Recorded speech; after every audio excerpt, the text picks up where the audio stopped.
Assalamu alaikum. Bugün 3 Tamız Evrokubok oyunu Torpedo Kutaisi'ye qarşı oynaymiz buyursa. Birinchi oyun Gruziyada 1-4 esebімен Ақтөбенің жеңісімен аяқталды. Бүгін қарымта ойын біздің ақ қызыл құрамамызға сәттілік тілейміз. Дәл қазір ойынға дейін проход болып жатыр. Стадионға дейін айқайлап, ән айтып, сөйтіп жанкүйерлер кішігірім шоу жасайын деп жатыр. Бuyurса соған қарай бара жатырмыз.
Дәл қазір мен қасында спорт жанашыры Айбек Қабылша мырза.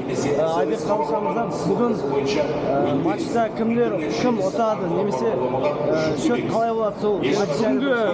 Бүгінгі матчта бір-ақ жеңімпаз бар, ол Ақтөбе болатынына ешқандай күмән келтірмейміз. Ақтөбе сырт алаңда Кутаисиде 4-1 есебімен қарсыласты ой сұрата тұтқанда, дәл осындай Қобыланды стадионында, дәл мынандай жанкүйерлердің қолдауымен 13-ші сектордың алдында бүгін ұпай жоғалтуға, қарсыласпен тең түсуге ешқандай хақысы жоқ.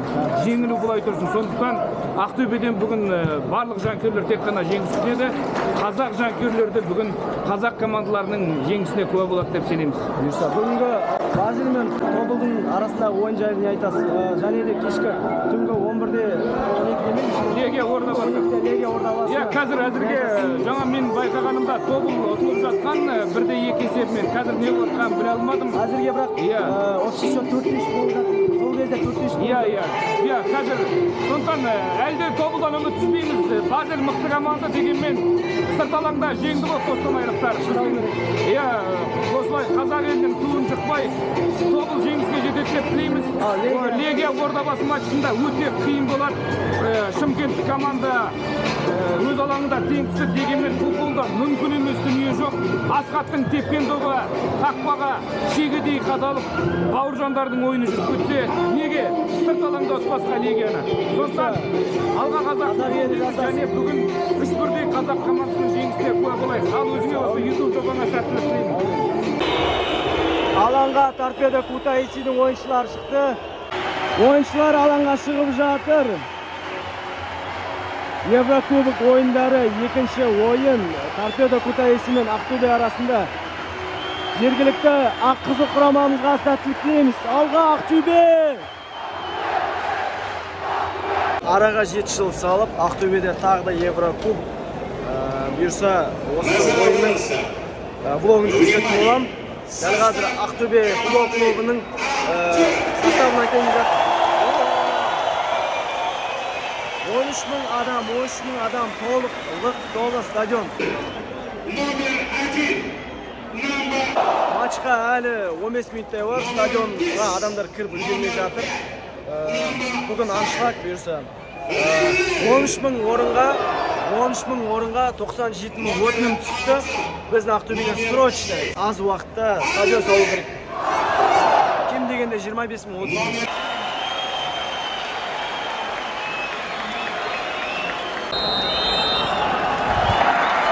Ойын басталды. Жақсы ойын болсын деп.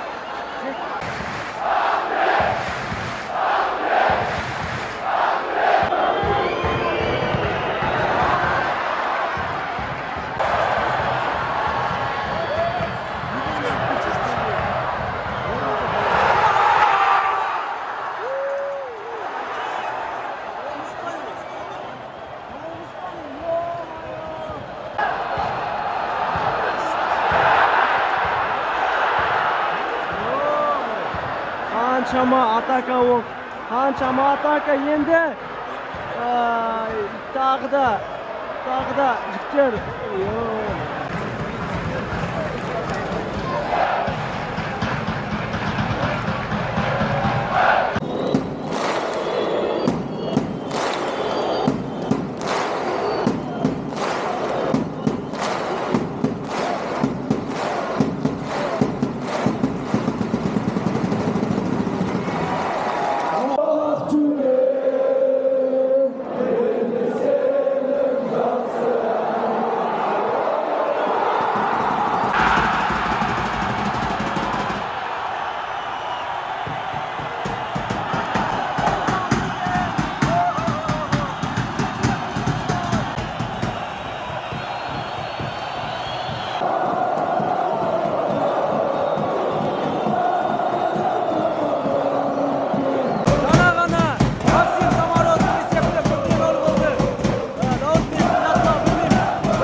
Как машина!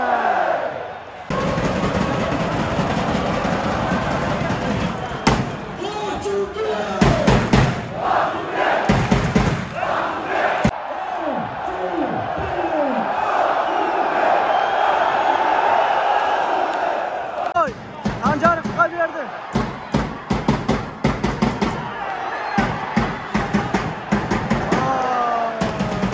Жана гана Байтановдун орындауында өте керемет соққы болып еді. Өкінішке орай рикошет болып қақпашы ол допты ұстап алды. Жігіттерден тағы да гол күтеміз. Общий счет 5-1. Общий счет 5-1 болғанмен сонда да қорқан екен. Бірінші тайм бітті. Ақтөбеліктің еншісіне есеп 1-0. Толық есеп 5-1. Екінші таймда жақсы голдар күтеміз. Екінші тайм жаңа ғана басталды. Мына жерде арнайы Грузиядан Торпедо Кутаисидің болельшіктері келген екен.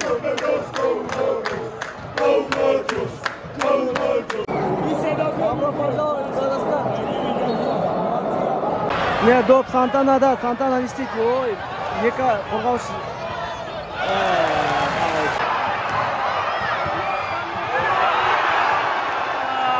Сәл ғана қалды Сантана.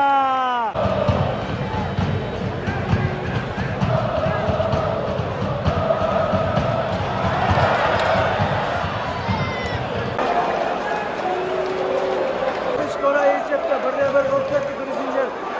Мына жақта голды тойлап жатыр.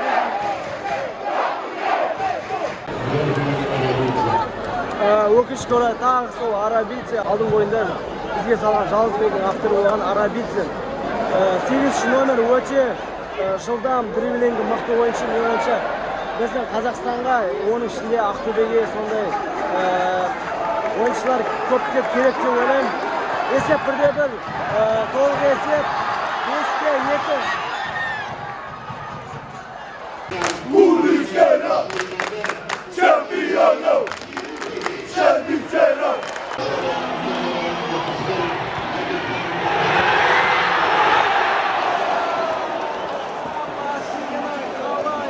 Өкінішке орай сәл қисық кетіп қалды. Есепті 6-2-ге жеткізетін. Атака.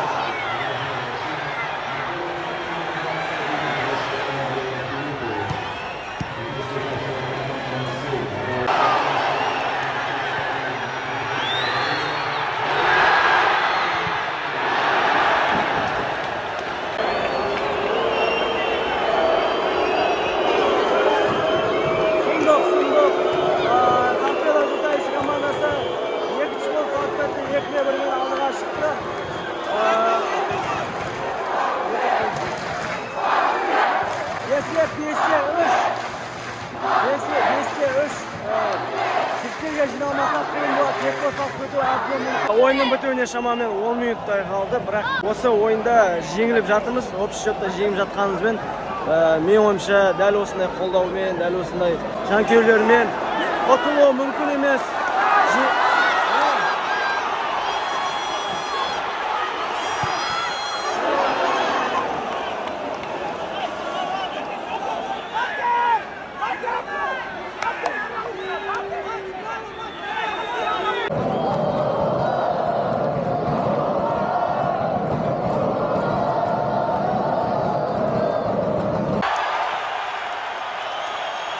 Өте қауіпті ойнаған үшін Торпедо Кутаисидің ойыншысына қызыл қағаз көрсетті. Қазір есеп 5-3. Алаңдағы ойыншылар саны 10-11. Қазір екінші мүмкіндік. Дәл сол жерден екінші айып добы гол салады деген үлкен үміттеміз.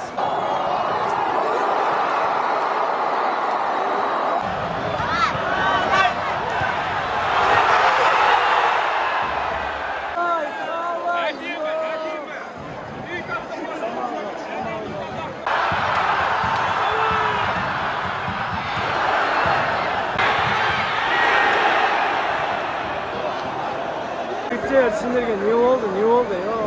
Өзіміздің жерімізде статистикамызды бұзып отырып қоямыз ба? Теңде-тең қойып ойында қосып 1-2 гол салуға тырысайық ағайын, давайте. Дәл қазір 4 минут тосты деп айтып жатыр. Есеп 2-1. Өкінішке орай өзіміздің Қобыланды Батыр стадионымызда ұтылып жатырмыз. Өте өкінішті. Общий счетта жеңіп тұрсақ та, бірақ қанша дегенмен қанша жылдан бері, қанша айлардан бері осы ұтылмай келе жатырмыз. Сол статистиканы сақтап қалсақ деймін, тағы да 1 гол керек сол үшін біздікілерге. Біресе ысқырғымыз тұрды. Есеп 1-2 болғанымен общий счет 5-3. Ақтөбе футбол клубы келесі кезеңге өтті, яғни 3-ші раундқа өтті. Құттықтаймыз Ақтөбе. Бірақ өкінішке орай өзіміздің жерімізде жеңіп қалдық. Бірақ ешекке ең бастысы өттік. Жігіттерге келесі раундтарда сәттілік тілейміз. Грузиндер қазаққа, қазақтар грузиндерге шапалақ ұруда. Міне нағыз сыйластық. Бұл футбол.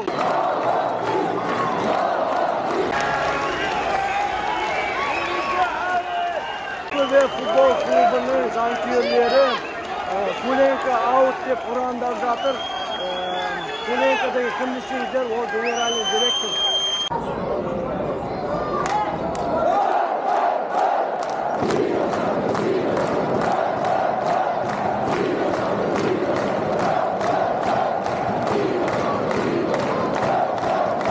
Осымен Ақтөбедегі қарымта ойын Еврокубок матчы бітті. Есеп 1-2, ең бастысы жеңдік, келесі кезеңге өттік. Бұйырса, енді Румыния елінің командаларымен ойнаймыз. Сол кезеңнен жақсы қиналмай оңай өтуімізді нәсіп етсін. Бұйырса, қазіргі кеткен есемізді келесі Еврокубок ойындарында аламыз деген ойдамын.